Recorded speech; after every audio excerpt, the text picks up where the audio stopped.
حضرت عبد المطلب کی پشت میں پہنچا۔ اللہ تعالیٰ نے انہیں 10 بیٹے عطا فرمائے۔ انہوں نے منت مانی تھی، اے اللہ اگر تو مجھے 10 بیٹے دے اور وہ جوان ہوں، تنو مند ہوں، تو میں ایک بیٹا تیرے راستے میں قربان کروں گا۔ جب حضرت عبداللہ جو کہ حضرت عبد المطلب کے چھوٹے فرزند تھے، ان کی عمر 18 سال ہوئی تو حضرت عبد المطلب کو اپنی منت یاد آئی۔ انہوں نے اپنے 10 بیٹوں کو بلایا، کہا بیٹا میں نے کعبہ کے رب سے یہ وعدہ کیا ہے کہ اللہ مجھے اگر 10 بیٹے دے گا تو میں ایک بیٹا اللہ کی راہ میں قربان کروں گا۔ اب تم بتاؤ تمہاری رائے کیا ہے؟ کہانی حرم کی پھر دوبارہ دہرائی جا رہی ہے۔ کہا رائے بتاؤ۔ 10 کے 10 بیٹوں نے گردن خم کر دی۔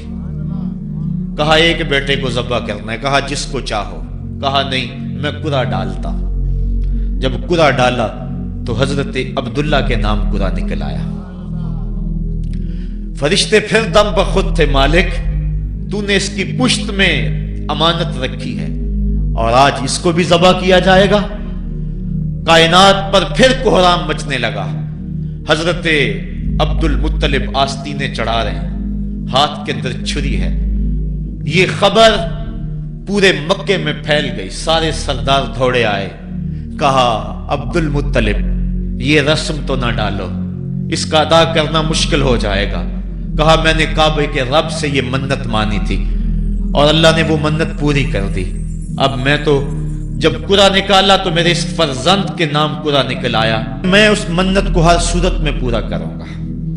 لوگ اکٹھے ہو گئے، منت سماجت کر رہے ہیں، لیکن حضرت سیدنا عبد المطلب ہر صورت میں اپنی اس منت کو پورا کرنے کے لیے مصر ہیں۔ پھر کہا کہ حجاز کی حرافہ اس کے پاس چلتے ہیں اور جا کے اس کے سامنے یہ مسئلہ رکھتے ہیں۔ بعض نے لکھا کہ حجر کی کہنا کے پاس جاتے ہیں۔ با اختلاف روایات وہ حجاز کی حرافہ کے پاس پہنچے۔ جب اس کا پتہ کیا تو وہ خیبر میں تھی، تو اس کے پاس سارے سردار اکٹھے ہو کے گئے، کس طرح ہمارے سردار نے منت مانی تھی تو اب وہ بیٹے کو ذبح کرنے کے لیے تیار ہے، تو تم بتاؤ کس کے بارے میں ہمیں کیا کرنا چاہیے؟ اس نے کہا کل آنا، میرا تابعی آئے گا تو میں اسے پوچھوں گی، جو مجھے کہے گا میں تمہیں بتا دوں گی۔ اگلے دن یہ سردار پھر اس حرافہ کے پاس پہنچے۔ اس نے کہا کہ میرا تابعی آیا تھا، پہلے تم یہ بتاؤ کہ تمہارے ہاں کسی شخص کی دیت کتنی ہے؟ جو شخص مقتول ہو اس کی دیت قاتل کتنی دیتا ہے؟ انہوں نے کہا 10 اونٹ۔ کہا جاؤ پھر ایک طرف 10 اونٹ رکھو اور ایک طرف عبداللہ کا نام رکھو اور قرعہ ڈالو۔ اگر 10 اونٹوں کی طرف قرعہ نکل آیا تو 10 اونٹ ذبح کر دینا، اور اگر عبداللہ کی طرف نام نکل آیا پھر دوبارہ 10 اونٹ ادھر اور رکھنا، 20 رکھنا، اور اس طرح اونٹ 10-10 بڑھاتے جانا۔ جب قرعہ عبداللہ کے نام سے ہٹ کر اونٹوں کی طرف نکلا تو پھر اتنے اونٹ ذبح کر دینا۔ میرے تابعی نے یہی حل بتایا ہے۔ کہا ٹھیک۔ آئے اور آ کے ساری بات سنائی۔ 10 اونٹ ایک سمت رکھے گئے اور حضرت عبداللہ کا نام ایک سمت رکھا گیا۔ جب قرعہ نکالا تو حضرت عبداللہ کے نام نکلا۔ پھر 20 اونٹ رکھے گئے، پھر قرعہ نکالا تو حضرت عبداللہ کے نام نکلا۔ پھر 30 اونٹ رکھے گئے، قرعہ حضرت عبداللہ کے نام نکل رہا ہے۔ 40 اونٹ رکھے گئے، 50 رکھے گئے، 60، 70، یہاں تک کہ 100 اونٹ رکھے گئے۔ 100 اونٹ جب ادھر ہو گئے، اب قرعہ نکالا تو اونٹوں کے نام نکل آیا۔ سارے خوش ہو گئے کہ اب قرعہ اونٹوں کے نام نکل آیا، عبداللہ کی جان بچ گئی۔ لیکن حضرت عبد المطلب فرمانے لگے کہ میں ایسا نہیں کروں گا۔ کہا کیا کرو گے؟ کہا ایک مرتبہ نکلا ہے، 3 مرتبہ قرعہ ڈالو۔ اگر تینوں مرتبہ عبداللہ کے نام کی بجائے اونٹوں کے نام نکلا تو پھر میں سمجھوں گا کہ اللہ کی طرف سے یہی مرضی ہے، ورنہ میں اپنے بیٹے کی گردن پہ چھری رکھ دوں گا۔ اللہ اکبر! مکے کے اندر سردار بھی دعائیں مانگ رہے ہیں۔ اللہ اکبر! ام ایمن بھی دعا مانگ رہی ہے، مکے کے پربت دعائیں مانگ رہے ہیں، کائنات کا ذرہ ذرہ دعائیں مانگ رہے ہیں۔ قرعہ جب ڈالا گیا تو دوسری مرتبہ بھی قرعہ اونٹوں کے نام نکلا۔ اب تیسری مرتبہ جب قرہ ڈالا گیا تو ہر ایک کا دل دھڑک رہا ہے. حضرت عبد المطلب تیار ہیں. کہا اگر تیسری مرتبہ بھی قرہ اونٹوں کے نام نہ نکلا تو میں اپنے بیٹے کی گردن پہ چھری پھیروں گا، چونکہ میں نے کعبے کے رب سے منت مانی ہوئی ہے. جب تیسری مرتبہ قرہ ڈالا گیا تو وہ بھی اونٹوں کے نام نکلا. 100 اونٹ ذبح کر دیے گئے. حضرت عبداللہ جو کہ حضور کی امانت کے امانت دار تھے، ان کی زندگی محفوظ ہوئی. حضور علیہ السلام فرمایا کرتے تھے آنا ابن الذبیحین، لوگوں میں 2 ذبیحوں کا بیٹا ہوں. ایک ذبیح اسماعیل علیہ السلام ہے اور ایک ذبیح میرے والد حضرت عبداللہ رضی اللہ تعالیٰ عنہ. جلدی سے حضرت عبداللہ کی شادی کی گئی. حضرت آمنہ سلام اللہ علیہا آپ سے نکاح ہوا. شادی کو ابھی چند ماہ ہی گزرے تھے کہ حضرت عبداللہ رضی اللہ تعالی عنہ شام کی طرف تجارت کی غرض سے گئے. واپس جب مدینہ طیبہ پہنچے تو ان کی طبیعت خراب ہو گئی. تو وہ چند لمحے چند دن وہاں رک گئے. قافلہ بھی رکا لیکن طبیعت سنبھل نہیں رہی تھی. قافلے والے انہیں وہاں چھوڑ آئے اور واپس آ گئے. کچھ دنوں کے بعد خبر پہنچی کہ حضرت عبداللہ رضی اللہ تعالیٰ عنہ کا مدینے میں انتقال ہو گیا ہے. حضور علیہ السلام شکم مادر میں. فرشتوں نے کہا مالک تیرے نبی تو شکم مادر میں یتیم ہو گیا. اے اللہ تیرا نبی تو شکم مادر میں یتیم ہو گیا. آواز آئی آنا حافظہ و آنا ناصرہ و آنا کافلہ. تم کیوں پریشان ہوتے ہو؟ میں اس کی حفاظت بھی کروں گا، اس کی مدد بھی کروں گا، اس کی کفالت بھی کروں گا. حضرت آمنہ سلام اللہ علیہا کے دل میں یہ خیال تھا کہ میں اپنے شوہر نامدار جس کے چہرے کو ابھی میں نے جی بھر کے دیکھا بھی نہیں تھا اس کی قبر پہ جاؤں. لیکن جو امانت تھی اس امانت کے تقاضے ان کو اس سفر سے روکتے رہے. حتیٰ کہ حضور کی ولادت ہوئی.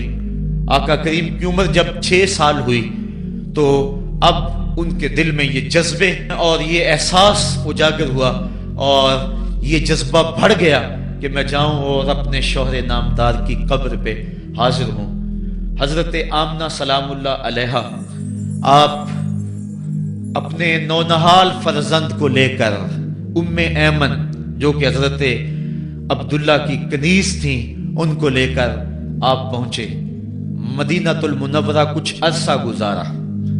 اللہ کے محبوب علیہ السلام کو کسی یہودی نے دیکھا تو اس نے یہ خبر گرم کر دی کہ وہ جو موعود نبی ہے جس کا وعدہ ہماری سابقہ کتابوں میں ہے وہ یہی ہے. لوگ جوق در جوق دیکھنے آنے لگے. تو حضرت آمنہ پریشان ہوئی اور جلدی سے وہ مکے کی طرف عازم سفر ہوئی. ابھی مکے سے 150 کلومیٹر کا فاصلہ باقی تھا کہ ابوا کے مقام پر حضرت آمنہ سلام اللہ علیہا کو سخت بخار ہو گیا اور حضرت آمنہ سمجھی کہ یہ میرا بخار جان لیوا ثابت ہوگا. تو انہوں نے ام ایمن کو بلایا. کہا لگتا ہے کہ یہ بخار میری موت کا باعث بنے گا. میں تمہیں وصیت کرتی ہوں کہ میرے بیٹے کو بحفاظت امیر قریش عبد المطلب تک پہنچا دینا.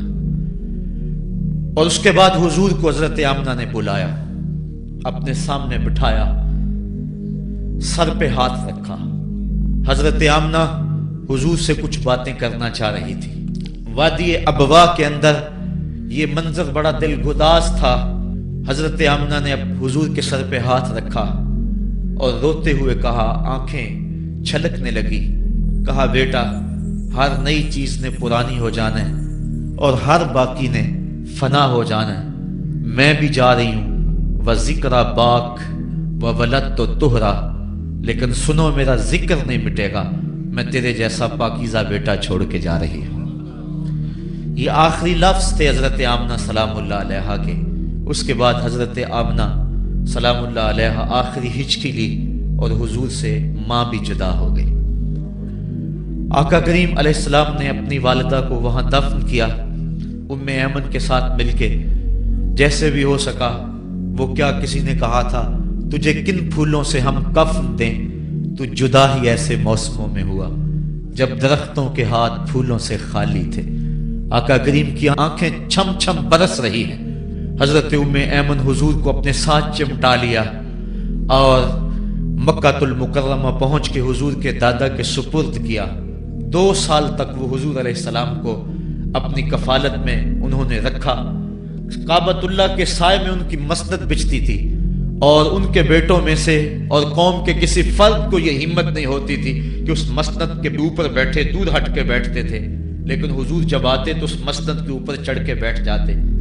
حضور کے چچا اور حضور کے دیگر عزیز و اقارب کہتے کہ بیٹا نہ چڑھو، تو حضرت عبد المطلب کہتے رہنے دو، یہ بڑی شان والا بیٹا ہے۔ ان سے محبت کرتے، ان کو اپنے ساتھ سلاتے۔ 8 سال کی حضور کی عمر ہوئی کہ امیر قریش کا بھی انتقال ہو گیا۔ ابن حشام نے لکھا ہے کہ جب امیر قریش کا انتقال ہوا تو سوگ میں مکے کے بازار بند ہو گئے، پورا شہر جنازے میں امٹ آیا، لیکن 8 سال کا بچہ تھا، بلک بلک کے رو رہا تھا۔ آج وہ سایہ بھی اٹھ گیا۔ پھر چچا کی کفالت میں گئے اور انہوں نے جس انداز سے کفالت کی اور محبتوں کا ثبوت دیا وہ الفتوں کی ایک لمبی داستان ہے۔ 40 سال کی عمر ہوئی تو اللہ تعالیٰ نے حضور علیہ السلام کو نبوت کی ذمہ داریوں کے اعلان اور لوگوں تک پیغام حق کے ابلاغ کا حکم دیا۔ آقا کریم علیہ السلام جب پیغام حق لے کر میدان میں آئے تو گلی کوچوں اور بازاروں کے اندر مخالفتیں، نکتہ چینیاں، ناموافق حالات کے جکڑ اور مخالفتوں کی آندیاں چلنے لگیں۔ ابھی آپ سن رہے تھے کہ حضرت بلال حبشی کے ساتھ کیا سلوک کیا جاتا رہا، کس انداز کے ساتھ ان کے سینے پہ پتھر رکھ دیا جاتا۔ حضرت خباب بن ارد کے ساتھ کون سا سلوک کیا جاتا رہا، کون کون سے دکھ تھے جو روانہ رکھے گئے۔ حضرت زنیرہ ان کے گلے کے اندر کوڑا ڈال کر کوڑے کی رسی کو تاؤ دیے گئے، یہاں تک کہ ان کی آنکھیں باہر آ گئیں اور آنکھوں کی روشنی جاتی رہی۔ ابو جہل بولا اب بلانا اپنے محمد کو جو تیری آنکھوں کی روشنی کو واپس کرے۔ زنیرہ نے ہاتھ پھیلا لیے اور کہا عرش کے رب، میں ان آنکھوں کا نور کیا میرے بدن کے ٹکڑے ٹکڑے ہو جاتے، کبھی بھی تیرے سے زندگی نہ مانگتی، لیکن اب تیرے نبی کی عزت کا سوال ہے، میری آنکھوں کی روشنی واپس کر دے۔ روایات میں آتا ہے کہ اللہ نے حضرت زنیرہ کی آنکھوں کی روشنی واپس کر دی۔ تکلیفیں آئیں، دکھ آئے۔ مکے کے چوک کے اندر حضرت سمیہ کو نیزہ مار کر ابو جہل نے شہید کیا۔ یہ اسلام کی پہلی شہیدہ تھی جن کا خون مکے کے ریگزار کے اندر گرا۔ حضرت یاسر کو شہید کیا گیا۔ یہ حضرت عمار ابن یاسر کے والد تھے اور سمیہ حضرت عمار ابن یاسر کی والدہ ماجدہ تھی۔ حضرت عمار ابن یاسر کو تختہ سیتم پہ رکھا گیا اور انہیں کوڑوں سے ان کی تواضع کی گئی۔ آقا کریم آئے، عمار ابن یاسر دکھوں اور اذیتوں میں سے 2-4 تھے۔ آقا کریم نے سر پہ ہاتھ رکھا اور کہا صبرن آل یاسر، صبرن آل یاسر ان موعدکم الجنہ۔ کہا آل یاسر صبر کرو، آل یاسر صبر کرو، میں تمہیں جنت کا وعدہ دیتا ہوں۔ تکلیفیں آئیں، دکھ سہے۔ اس راستے کے اندر مکے کی گلیوں میں حضور کے ساتھ جو سلوک ہوا کون بھول سکتا ہے۔ کبھی کانٹے بچھ رہے ہیں، کبھی حضور کی راہوں میں گڑھے کھودے جا رہے ہیں، کبھی اوجریاں ڈالی جا رہی ہیں بدن اطہر کے اوپر۔ ابو لہب اپنے گھر کا کوڑا اٹھا کر حضور کی دہلیز پہ ڈال جاتا ہے۔ عقبہ بن ابی معیط حضور کے گلے کے اندر کپڑا ڈال کے اس کو تاؤ دیتا ہے۔ حضور فرماتے ہیں جتنے دکھ اس نے مجھے دیے کسی نے نہیں دیے۔ اذیتوں کی داستانیں رقم ہو رہی ہیں۔ آقا کریم علیہ السلام کے شفیق چچا بھی انتقال کر جاتے ہیں۔ جب گھر آتے تو اپنی زوجہ حضرت خدیجۃ الکبریٰ سے دکھڑے کہتے، وہ بھی انتقال کر جاتی ہیں۔ اس سال کا نام عام الحزن رکھا جاتا ہے، دکھوں کا سال، مصیبتوں کا سال۔ آقا کریم بہت دل برداشتہ ہوئے قوم سے، پھر سوچا چل طائف چلتا ہوں اور طائف والوں کو پیغام حق دیتا ہوں، شاید میری آواز پر وہ لبیک کہہ دیں۔ 1 مہینے کا سفر کر کے حضرت زید بن حارثہ کو ساتھ لے کر طائف پہنچے۔ ان کے 3 سردار تھے، عبد یالیل بن عمر، حبیب بن عمر اور مسعود بن عمر۔ ان کے پاس جا کر پیغام حق دیا، کہا تمہاری بھلائی کا سندیشہ لے کر بڑی دور سے چلا ہوں، میری دعوت کو قبول کر لو، دنیا میں بھی کامیابی